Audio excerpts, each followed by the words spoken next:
Back to CFB Nation. I'm your host, Nino Brown. I got my co-host, Mr. Get It Done, D Now, and this is Devy Darlings. We'll be talking about Georgia running back Branson, aka Atlas Robinson. Before we get into it, my man D Now, how are we doing tonight? Another day in paradise, man. I'm ready for some football. I mean, as you can see, Yeah. we're 5 days away from football. So Week people zero, excited. it's coming Week up. 0. Yeah. Before we get into Devy, what game you looking forward to most week zero? My wife's a Notre Dame fan, so that'll be on the TV. So I Can't mean, complain. Can't complain. When the wife's down, that's always a plus. oh yeah, I'm excited to see how Sam Hartman does in that offense. Yeah. So Yeah. Freeman's got a lot of questions he's got to prove and answer in here too, and Yep. the QB carousel. But I'm excited as well. So we'll see what happens. But let's talk Devy Darlings. Let's talk the guy that they call Atlas, the man that everybody was wowed for the last year and a half, and the pictures that came up on social media of he looked like he was, Ronnie Coleman of high school running backs. And this guy's arms were enormous, and they just seemed to get bigger and bigger as the year went on. And that would be Branson Robinson, 4-star recruit from Germantown High School out of Madison, Mississippi.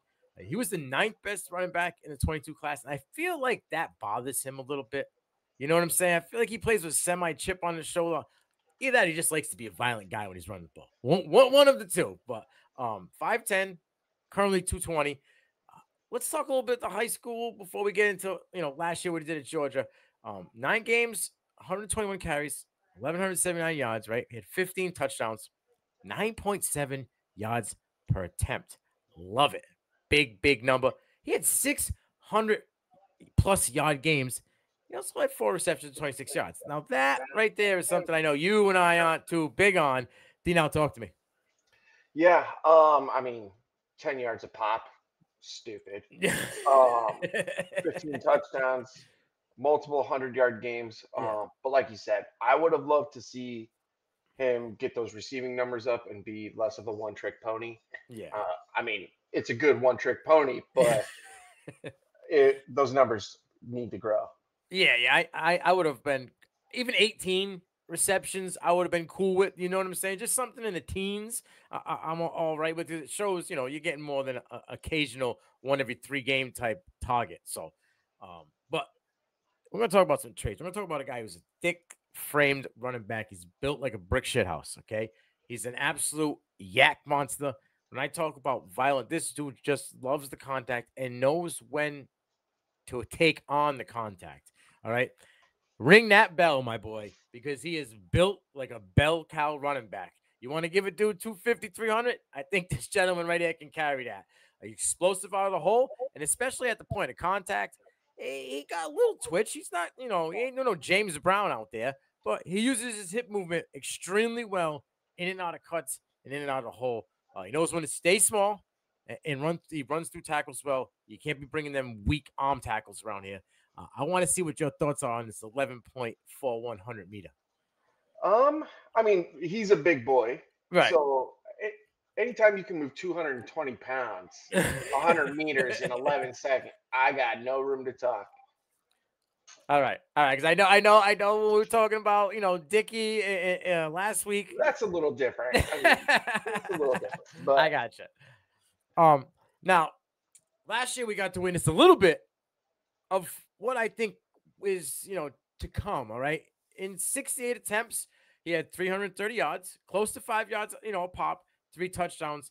This is what 330 yards, and 156 of those yards were yards after contact. I was not lying to you folks. Me and Dino were not lying when we say this guy is a yak monster and likes to get the contact.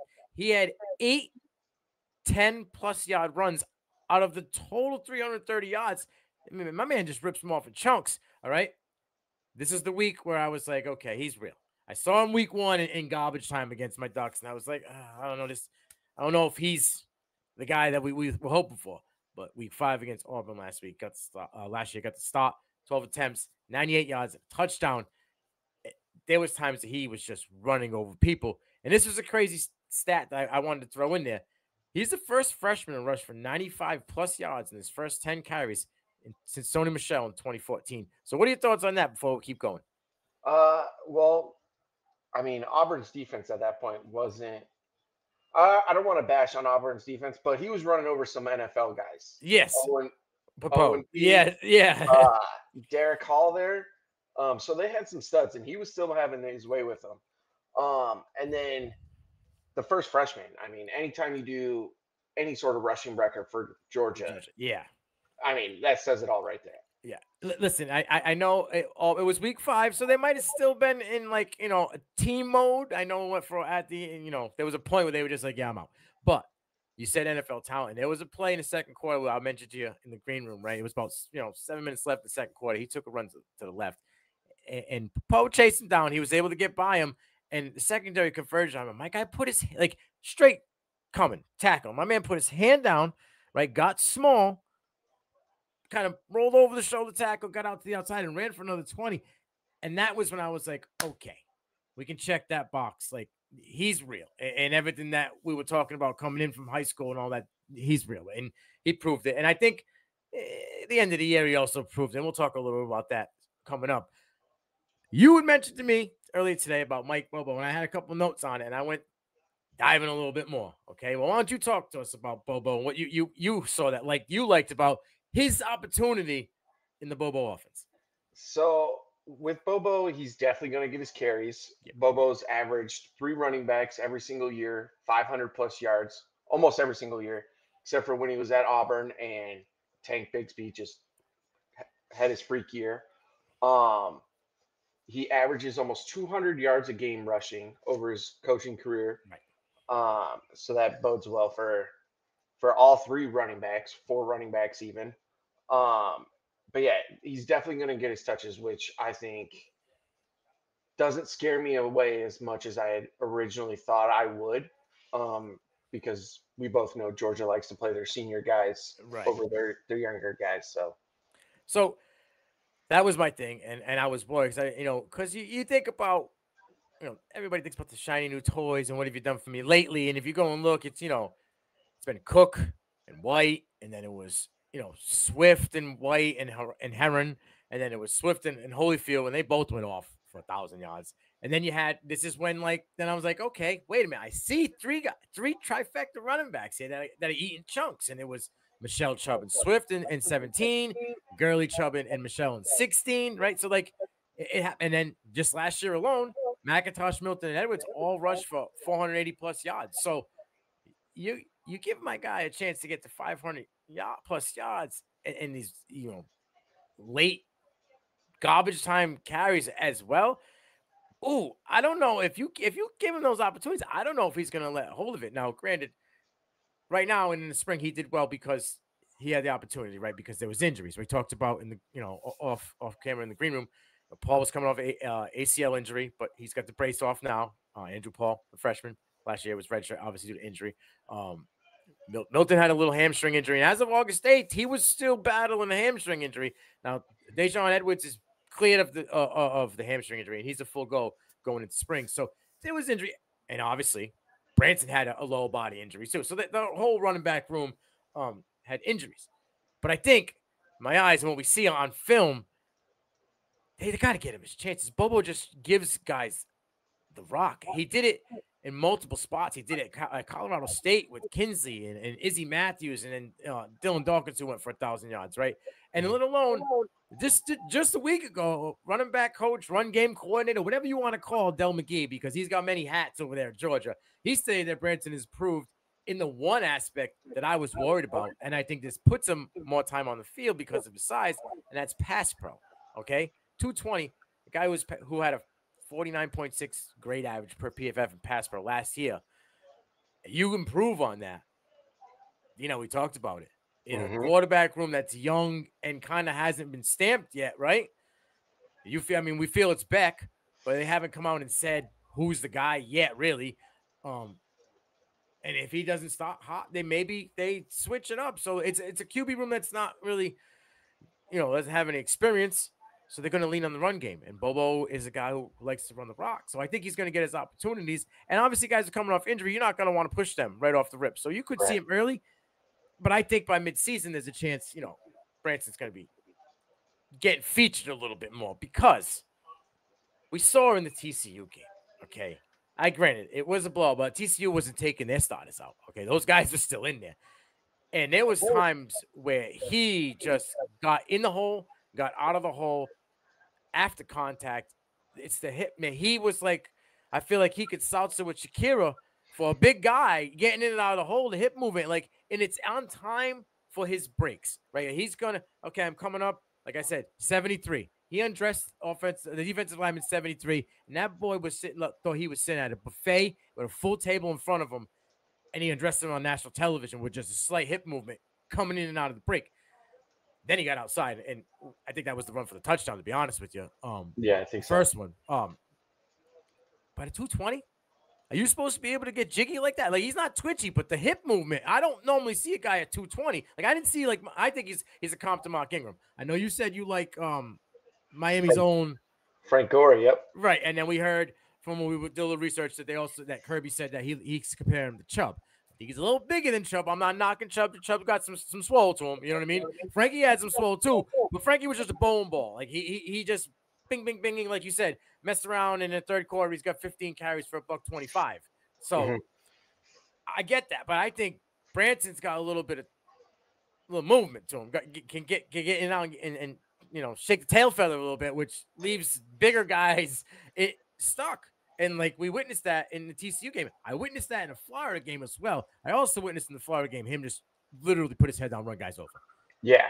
And that is what I was most excited about, because we haven't seen something like that really since Henry, right? Coming out. A guy just runs people straight over. Yeah. Saquon, maybe. Yeah. He was more agility. He would just be flashy. So. Yeah. I'm excited. I think this is the year that everyone learns the name Branson Robinson, and then next year when he's a junior, he's gonna just take over. If you don't have him in Devy leagues and college football leagues, like the dynasty leagues, if you don't have him now, you need to get him before we get into multiple weeks into the season. If you don't got him before week 5, it's going to be a pretty penny for you to get him. You're probably going to have to give up something from this class to get him anyway. Oh, yeah. You know what I mean? But it's going to climb the ladder more. Right now, I think you could probably do a Reese Cano for Branson Robinson. You might have to throw something in there because Reese Cano's pass catching skills at Ole Miss are going to pop. I know Junkins is the guy, but Reese Cano's going to. Branson, I think, in a value might be somewhere around that, probably a little bit higher. But like I said, I compare him to Mark Ingram. They got 22 on the back. They got no neck. Both of them have no neck. It's just this big swole shoulder ball and then a helmet. And they love contact. I just think, Branson was a little bit more cut up. He has a little bit bigger arms than Big Truss. Oh, yeah. I mean, that reminds me, dude's just a freak in the weight room.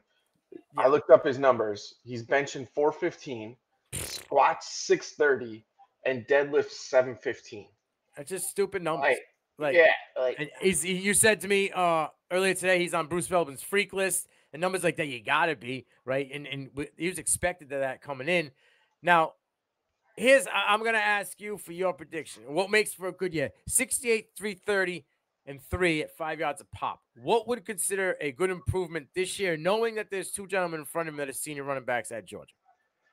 I think if he gets into the 4s, maybe 5 touchdowns rushing, and then if he can be on the field, get some receptions.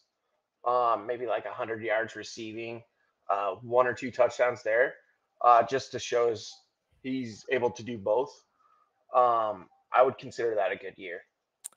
All right, I'm gonna be a little when I plant flags on guys. You know how I get. I get a little stubborn on things. So I'm gonna be a little stubborn here because I haven't really seen Milton nor Edwards feel like they're the most physical running back that can just carry the load. I feel like Milton might be a little bit more like McIntosh was last year, right? He's like your pass catch guy. I know Edwards is more the physical guy in and out of the hole, but I don't really know if he's as physical as Branson.